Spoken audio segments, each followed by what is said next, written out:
आज मैं आपको बताने जा रही हूँ बहुत ही टेस्टी, खस्ता और पूरी फूली फूली गुजिया की रेसिपी। इस तरीके से आप बनाएंगे ना आपकी एक भी गुजिया फटेगी और बहुत ही टेस्टी भी बनेगी। तो चलिए शुरू करते हैं। गुजिया बनाने के लिए सबसे पहले हम ले लेंगे 2 कप मैदा। मैदा की जगह आप चाहें तो 1 कप मैदा और 1 कप आटा भी यूज़ कर सकते हैं, पर ट्रेडिशनली ये मैदे के साथ ही बनती है और ज़्यादा टेस्ट भी इसी के साथ आता है। इसमें हम डाल लेंगे थोड़ा सा नमक, बहुत चुटकी भर, 4 बड़े चम्मच घी।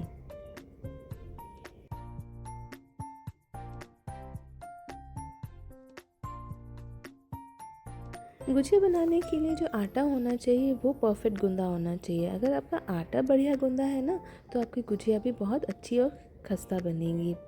तो इस आटे को गूंदने के लिए हमें इसको सबसे पहले जो इसका घी है उसको अपने हाथों से इसके अंदर अच्छे से मिक्स करना है, ऐसे क्रम्बल करते हुए दोनों हाथों के बीच में इसको रब करते हुए हमें इस आटे को पहले मिक्स कर लेना है।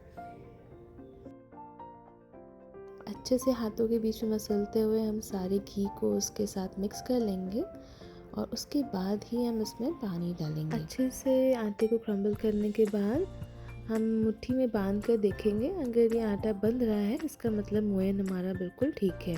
अब इसमें हम डालेंगे हल्का सा गुनगुना पानी, बहुत हल्का हो गुनगुना, ज़्यादा गर्म नहीं चाहिए, और बहुत थोड़ा थोड़ा करके हम इसमें पानी ऐड करेंगे।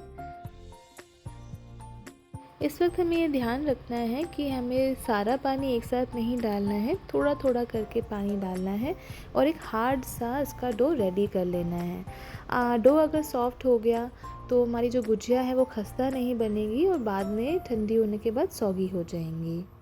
यहाँ मैंने करीब आधा ग्लास पानी इस्तेमाल किया है। इस स्टेज पे हमें आटे को बहुत ज़्यादा गूंदना नहीं है। अभी हमें इसे सिर्फ 10 से 15 मिनट के लिए रेस्ट करने के लिए रख देना है, गीले कपड़े से ढककर। स्टफिंग के लिए मैंने ले लिया है करीब 1.5 कप मावा। ये घर का बना हुआ मावा है। मैं जनरली घर का मावा ही यूज़ करती हूँ, बाहर का यूज़ नहीं करती। इसे हम कुक कर लेंगे 1 से 2 मिनट के लिए लो हीट पर। इसे चलाते रहना है, नहीं तो ये नीचे लग सकता है। मावा हमारा सॉफ्ट हो गया है। अब इसमें हम डालेंगे करीब 4 बड़े चम्मच डेसिकेटेड कोकोनट, जो नारियल का बुरादा होता है वो डालेंगे। आप चाहें तो जो सूखा नारियल होता है उसे ग्रेट करके भी डाल सकते हैं। नारियल का बुरादा इस स्टेज पे डालने से ये फ़ायदा होता है कि जब हम इसको भरते हैं और बाद में खाते हैं तो नारियल का बुरादा थोड़ा ड्राई ड्राई नहीं फील होता। इसको हम कुक कर लेंगे मावा के साथ करीब 1 से 2 मिनट के लिए। ज़्यादा इसे पकाना नहीं है और आंच ध्यान रखें, लो ही रखें, इसको तेज़ बिल्कुल नहीं करना है। नारियल हमारा कुक हो गया है। अब हम इसमें डालेंगे करीब आधा कप बादाम और आधा कप काजू, जिसे मैंने छोटे छोटे पीसेस में कट कर लिया है। इसे भी हम हार्डली 1 से 2 मिनट ही कुक करेंगे और उसके बाद इसमें डालेंगे करीब 2 से 3 बड़े चम्मच चिरौंजी। चिरौंजी गुजिया में बहुत अच्छी लगती है, आप उसको ज़रूर डालकर ट्राई करें। आप चाहें तो इस स्टेज पर 1/4 कप किशमिश भी डाल सकते हैं चॉप करके। इन सभी चीज़ों को हम अच्छे से मिक्स कर लेंगे करीब 1 से 2 मिनट के लिए। हमें ज़्यादा नहीं कुक करना है इन सब चीज़ों को। स्टफिंग हमारी रेडी हो गई है। इस स्टेज पे हम गैस की फ्लेम को बंद कर देंगे और इसको रख देंगे ठंडा होने के लिए। तब तक हम अपने आटे को गूंद लेंगे। ये अच्छे से सेट हो गया है। इसको हमें अच्छे से मुट्ठी से गूंदना है, इस तरीके से अच्छे से 4 से 5 मिनट तक आप इसे गूंदें। आटा अच्छे से गूंदा होगा तो गुजिया आपकी बहुत क्रिस्पी बनेगी। आटे को मैंने अच्छे से गूंद लिया है। अब इसे हम रख देंगे करीब 1 घंटे के लिए और सेट होने के लिए गीले कपड़े से ढककर। ये देखिए, ये पहले से थोड़ा सा सॉफ्ट भी हो गया है। आटा जब तक सेट हो रहा है तब तक हम अपनी फिलिंग को देख लेते हैं, जो अब बिल्कुल ठंडी हो चुकी है। इस स्टेज पे हम इसमें डालेंगे करीब आधा कप पिसी हुई चीनी। यहाँ पर गुड़ भी यूज़ कर सकते हैं, पाउडर्ड गुड़ भी आता है मार्केट में जो बहुत आसानी से मिल जाता है। आपको बस एक बात का ध्यान रखना है कि जो हमारी फिलिंग है वो बिल्कुल ठंडी हो, उसके बाद ही चीनी या गुड़ को ऐड करें, वरना वो पानी छोड़ देंगे और फिलिंग हमारी गीली हो सकती है। मुझे थोड़ी सी कम लग रही थी तो मैंने 1 बड़ा चम्मच चीनी और डाली है। फिलिंग का जो मीठा होना चाहिए वो हल्का सा तेज़ होना चाहिए, जैसा आप खाते हैं उससे थोड़ा सा। फिलिंग हमारी रेडी हो गई है। आप अगर बहुत ड्राई फिलिंग पसंद करते हैं तो आप इसमें करीब आधा कप सूजी भी ड्राई रोस्ट करके ऐड कर सकते हैं, तो वो और भी ज़्यादा ड्राई हो जाएगी। मुझे ऐसे ही पसंद है तो मैं सूजी नहीं ऐड करती। आटे को रखे हुए करीब 1 घंटा हो गया है। अब हम इसको थोड़ा सा गूंद कर गुजिया की पूरियाँ रेडी कर लेंगे। आटे की ऐसी छोटी छोटी लोइयाँ बना के हम पहले रख लेंगे। इसको करने से ना बाद में गुजिया बनाने में बहुत आसानी हो जाती है और फटाफट हमारी गुजिया बन के रेडी हो जाती हैं।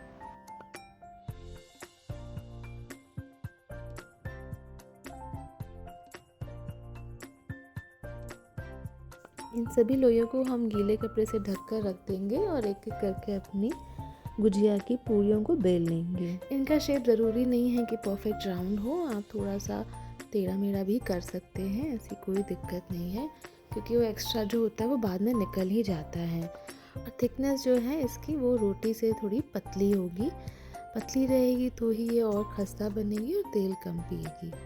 आप देख सकते हैं इस तरीके से मैंने इतना पतला बेला है पूरियों को। हम इसी तरह से सभी पूरियों को बेल कर रेडी कर लेंगे। मैंने इन सभी को बेल कर रेडी कर लिया है। अब हम इनको स्टफिंग से फिल करके गुजिया का शेप देंगे और अपनी गुजिया को रेडी करेंगे। गुजिया बनाने के लिए आप कोई भी मोल्ड ले सकते हैं, आजकल मार्केट में बहुत आसानी से मिल जाते हैं। मैंने ये प्लास्टिक का लिया है, आप चाहें तो स्टील, पीतल कोई भी मोल्ड यूज़ कर सकते हैं। अब हम एक पूरी को लेंगे, इसको ऐसे इस तरीके से इस पर प्लेस करेंगे और बीच में हल्का सा दबा देंगे जहाँ हमें अपनी स्टफिंग डालनी है। करीब 1 से 1.5 चम्मच इसमें स्टफिंग हम स्टफ़ करेंगे हल्के हाथों से। ध्यान रखना है कि जहाँ हमें गुजिया को सील करना है उधर स्टफिंग का कुछ ना पार्ट रहे, नहीं तो वो फ्राई करते वक्त फट सकता है। अच्छे से फिल कर लेंगे। आप चाहें तो दूसरी तरफ भी गुजिया में स्टफिंग डाल सकते हैं, इससे वो और भी ज़्यादा फिलिंग हो जाती है।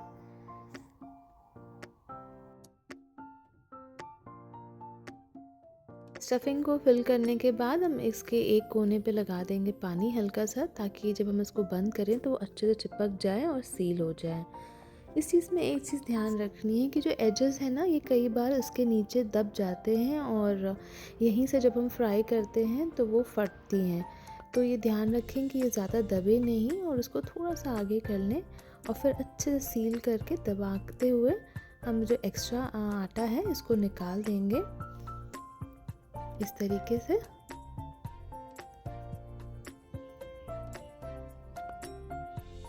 और हमारी गुजिया रेडी हो गई है। देख सकते हैं कि ये जो साइड्स हैं ये बिल्कुल ठीक हैं, कहीं से भी कट नहीं लगा है। हल्का सा यहाँ से भी हम पिंच कर देंगे इसको।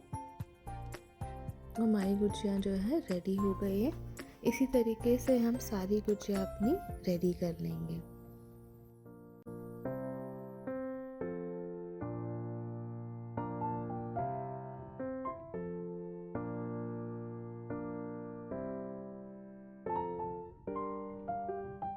गुजिया बनकर हमारी रेडी हो गई हैं। अब हम इनको फ्राई कर लेंगे। गुजिया फ्राई करने के लिए मैंने ले ली है एक कढ़ाई। कोशिश करें थोड़ी बड़ी कढ़ाई लें और ज़्यादा से ज़्यादा गुजिया एक ही साथ फ्राई करने की कोशिश करें। आप यहाँ पर रिफाइंड ऑयल या घी भी यूज़ कर सकते हैं।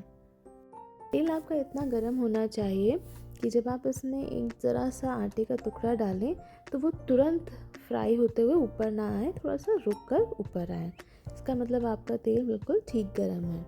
अब इस टाइम पे हम अपनी सारी गुजिया इसमें एक एक करके हल्के हाथों से डाल देंगे और ध्यान रखें कि इस पॉइंट पे आंच आपकी धीमी ही हो।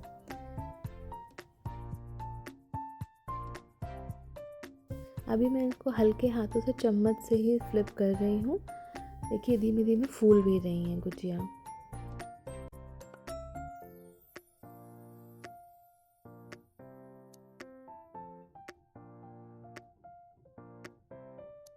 कई बार क्या होता है कि कोई कोई गुजिया ऐसी होती हैं जो बिल्कुल फ्लिप नहीं होती, तो आप उनको चम्मच से हल्का सा 1-2 सेकंड पकड़ के रखें तो वो थोड़ी देर के बाद फ्लिप हो जाती हैं और अच्छे से फ्राई भी हो जाएंगी। दोनों तरफ से अच्छे से सेक लेंगे करीब हल्का सा ब्राउन कलर आने तक। ध्यान रखें कि हमें पूरा ब्राउन नहीं करना है क्योंकि उतारने के बाद वो हल्की सी कुक होती रहती हैं, तो आपको जैसा कलर चाहिए उससे थोड़ा सा पहले ही उसे उतार लें। आप देख सकते हैं यहाँ एक भी गुजिया फटी नहीं है।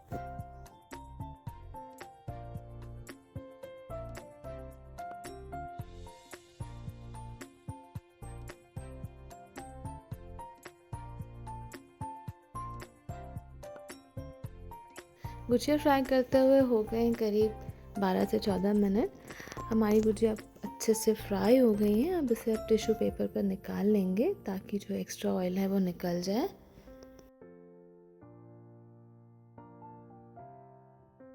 हमारी टेस्टी खस्ता गुजिया बनकर रेडी हो गई है।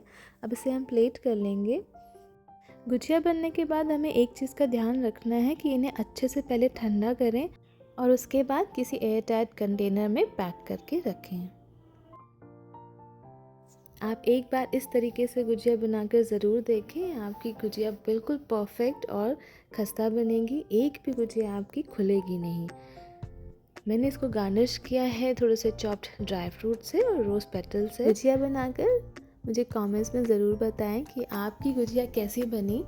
और आप सभी को होली की बहुत बहुत शुभकामनाएं। हैप्पी होली। रेसिपी अगर अच्छी लगी हो तो लाइक शेयर सब्सक्राइब करें। Thank you.